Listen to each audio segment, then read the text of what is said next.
Install Android 10 on Xiaomi Redmi 8 via Pixel Experience ROM. Please check the description for important notes and all the download links.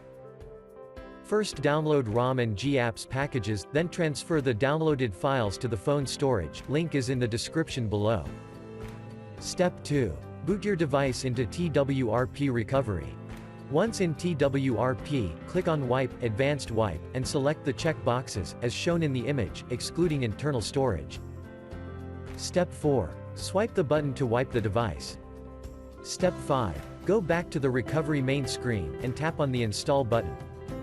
Step 6. Navigate to the storage, and select the ROM zip file.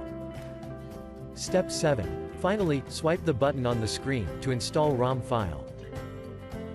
Step 8. Flash the GApps zip package, in the same manner. Step 9. After GApps flashing completes, select Wipe Cache and dalvik from bottom left side of screen, and swipe to wipe. Step 10. When the flashing process is complete, hit Reboot System. That's it, you have successfully installed the ROM on your device.